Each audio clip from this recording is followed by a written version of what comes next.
hopes that we'll all be pressed in the same mold. So we'll all buy on a mass scale the same things. I mean, under socialism, everybody won't have an iPod like today, right? No.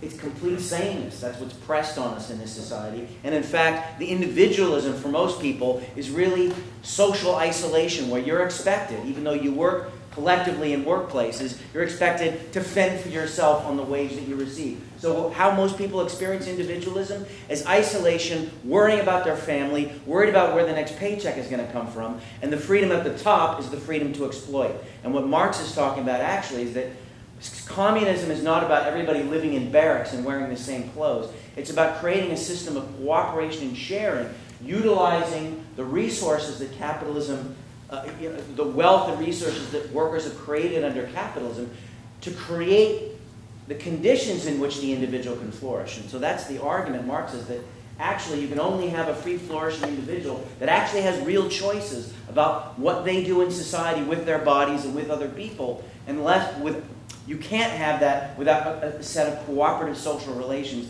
in which people produce, distribute, and decide how things are done in society in common. So that the collective, the autonomy of the individual, the precondition of that is the collective. Thanks for those comments. So I've got Pasha back here, and then I don't have anybody else. So if you want to get in with a question, comment. So go ahead with Pasha. Hard to follow that. I also said Marx had a lot of specific things to say about revolution, about the Paris Commune, the vote program, and other places. He had very specific things to say about revolution. My real comment was addressing someone mentioned violence earlier. Marx did say that in the 1872 speech, I think it's Sweden, he said that in the U.S., Sweden, UK, and I'm sure lots of other places, that it's very possible, realistic, to have elections that will, lead to a communist revolution peacefully through elections. But on that, it seems to me that his great antagonists, in the 19th century, Bakunin, Kaplan, and others, seems to have pegged communism right, that every revolution called itself communist, even if it wasn't, just ended in failure, just like so-called capitalist countries ended in failure, so that every single time you try to elect someone to do something you want them to do, it's almost a truism they won't do it. Like it's almost laughable. Every single time you elect someone, and no matter what society it is, communist, socialist, capitalist, who name it, they always end up, doing the opposite thing or doing what they really want to do. So I think for me the real question is, if you're going to have a socialist revolution, communist revolution, whatever, how do you structure society in a way in which you have to have some sort of leadership, in which leadership does not become a power unto itself? There are lots of ways to do this. The Athenians, during their golden age of democracy, they chose leaders at random. For them, they were very consciously against professional politicians. They wanted consciously amateur politicians, because that was one of the very few freedoms. But for me, if you're going to address your critics adequately, you must address that issue that is present in both capitalist and communist countries, so-called communist countries, preventing another, we have China where a handful of people run the whole society, and everyone else just sort of just quietly accepts it. Some more good ideas out there. Got a couple more people that are back on the stack. I definitely want to encourage people that have spoken. Want to hear your ideas, questions, or comments. Okay. So let's start back in the corner. I probably didn't make my question clear enough. When I asked about revolution, what needs to lead to revolution, I'm not talking about the now. And I'm not talking about a descriptive account of what the revolutionary actions might look like. I'm talking about a criteria that we can use to say, this is revolutionary and this isn't. Because I think if you look at Marx's writing, he had to have had something in mind that I, as the average citizen, could say when I look in the mirror, the actions I take are revolutionary or the actions aren't. Not the same as a description of a particular revolution, and it's not the same as violence. And one analogy might be the way he talks about criticism, right? He says all criticism begins in the critique of religion. And maybe some of it stems out of there, I don't know, but what does it mean for something to be revolutionary is not the same as describe to me the noun revolution. Got a mic over here, and then we'll check. Well, yeah, I'd like to come back to the question that Sarah raises, which I'm kind of interpreting as the relationship between struggle as well as the relationship between struggle and the advancement of kind of revolution in a way, as well as the relationship between struggle and solidarity, both of which I see as being absolutely interrelated and interconnected. I mean, Marxists, we see all struggles for the end of oppression as both necessary for in order to win real gains for the working class, for people, as well though we see this struggle as a way of workers being able to come together, and you have seen these divisions that are created by capitalism, which we can then learn how to get past these and start standing in solidarity.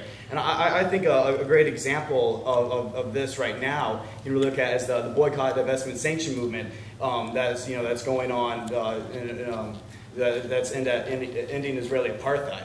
I mean, you see a huge group of activists from all types of backgrounds being able to come together to fight for the end of racial discrimination, legalized racial discrimination, the end of open-air prisons, the end of apartheid. And by coming together, they're able to, fighting for this end of oppression, they're able to, be able to daily struggle for the change of society. So you're seeing this daily struggle, and that transforms people. That's able to transform your consciousness when you're in struggle and fighting against oppression. As well, though, is that there's the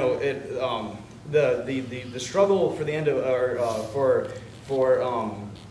winning concrete gains for the working class is something that I think is imperative for us. I mean, but we have to realize that these gains will be taken away time and time again. But it's by fighting for these gains that the working class learns how to struggle, how to come together in solidarity, and how to overcome, I think, these artificial separations. All right, and then Jack. So regarding planning and organization of production, what does Marx have to say about the planners and how are planners identified?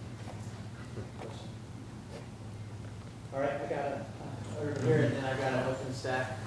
Anybody else want to get in with a comment, question? Go ahead. I would love to ask about theory, but I'm just going to stay calm and ask, from your travels, I guess, where have you seen industries where people do a great job at sitting down, and sitting in, stopping this push from management? I work in a retail job, and you can almost, when things hit a feverish pace, you can almost sense the fear without words. Your coworkers start to really feel one another and see that management's really trying to press us. So I guess specifically what industries or places, stories. That's what I have. All right, got some good questions out there. We'll let Ahmed come back and touch on a few of those, but I'm still taking hands. Go ahead. Oh, come back now? Yeah. I'll start with the difficult one. What did Marx say about planners and planning? And I kind of chuckled because it's difficult because he said very little about the question of planning. That is, he was particularly averse to, and in part as a reaction to many of the socialist thinkers of his day who tended to set up idealized or ideal blueprints of society and say that we were going to, this is how it was going to look. And so that a great deal of his writing is precisely against that idea. That is, the view was that the movement itself would determine certain structures, and some of the most interesting some of the most interesting writing on that is in his analysis of the Paris Commune, which did not go through so much the question of planning because in the long term, that is long-term societal planning, but on how the Paris Commune began to run its own affairs, so that the right of women to vote being granted, so that the top elected officials were paid at the wage of the average paid. You know, the number of institutional changes that the Commune itself produced through its own struggles became the kind of model for him of what it could look like, if you see what see what I mean. That, I think, is similar to the experience that later on in Russia the Bolsheviks had. First, you know, there's the revolution in 1905, which attempts to shake the Tsar, and in several cities there are workers' councils that run the cities, and that's where much of the writing about, the word Soviet means a workers' council. That's what it initially came to mean. But the question of planning, and especially of planning in a modern society, is, I think, much more complex. Because, again, using the example of Russia, after the revolution, there was a need for skilled planners. I mean, it's one thing to say, you know, we want to democratize the thing, we want a new class society, but there's still scientific and technical knowledge that existed, accumulated from previous